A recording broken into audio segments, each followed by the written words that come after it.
4 kilo സ്വർണം എന്ന പ്രതിപക്ഷ നേതാവിന് ഈ കണക്ക് എവിടെ നിന്ന് കിട്ടി? നിലവിൽ നമ്മുടെ മുന്നിൽ 2 കണക്കുകളാണ് ഉള്ളത്. ആ കണക്കിൽ ഒന്ന് NJRന്റെ ജീവനക്കാരനായ ഒരു തൊഴിലാളി ഇന്ന് ദേവസ്വം വിജിലൻസിന് മുൻപാകെ നൽകിയിരിക്കുന്ന മൊഴി ഹൈക്കോടതിയിൽ കൊടുത്തിട്ടുണ്ട്. എന്താണ് ആ മൊഴി? 800 ഗ്രാം സ്വർണ്ണമാണ് അതിൽ പതിച്ചിരിക്കുന്നത് എന്നാണ്. 2 ശില്പങ്ങളിലുമായി വിജയമല്യയുടെ കാലത്ത് 800 ഗ്രാം 400 വീതം ഓരോ ശില്പത്തിലും എന്ന അടിസ്ഥാനത്തിൽ 800 ഗ്രാം സ്വർണ്ണമാണ് പതിച്ചിരിക്കുന്നത്. എന്ന് പറഞ്ഞാൽ 100 പവനാണ് പതിച്ചിരിക്കുന്നത്, 4 കിലോഗ്രാം അല്ല. പക്ഷേ എൻ്റെ കൺസേൺ അതല്ലാതെ 1 ഗ്രാം ആണെങ്കിൽ പോലും നഷ്ടപ്പെട്ടു പോകുന്നത് ആ പാളിയിൽ തന്നെ 800 ഗ്രാം ഉണ്ട് എന്നാണ്. അത് 1 കിലോയിൽ താഴെ. ഇതിന്റെ മേൽനോട്ടം വായിച്ചാൽ പറയുന്നു 5 കിലോ പറയുന്നു. ശില്പി, അതായത് ജുവലറി ജീവനക്കാരൻ പറയുന്നത് 800 ഗ്രാം എന്നാണ്. അപ്പൊ ജുവലറിക്ക് അറിയുമല്ലോ കാര്യമായിട്ട് കൃത്യമായിട്ട് കണക്കറിയുക.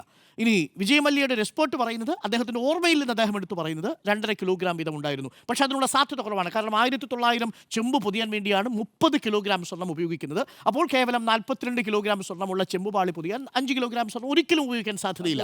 അത് നിലവിലുള്ള വിദഗ്ധരും അങ്ങനെ തന്നെ പറയുന്നു. അപ്പോൾ 800 ഗ്രാം എന്നുള്ളതാണ് നമ്മുടെ മുന്നിൽ കൺവിൻസിംഗ് ആയുള്ള ഒരേ ഒരു മൊഴി. ഓർമ്മിക്കണം, ഇത് രേഖയല്ല, ഇത് ആ NJR ജീവനക്കാരൻ നൽകിയിരിക്കുന്ന മൊഴിയാണ്. അപ്പോൾ അതവിടെ വസ്തുതയായിട്ടുള്ള അപ്പോൾ 800 ഗ്രാം എന്നുള്ളതിനെ 4 കിലോഗ്രാം സ്വർണം എന്ന രീതിയിലേക്ക് പർവ്വതീകരിക്കേണ്ട ആവശ്യമുണ്ടോ എന്നുള്ളതാണ് രണ്ടാമത്തെ പ്രധാനപ്പെട്ട ചോദ്യം.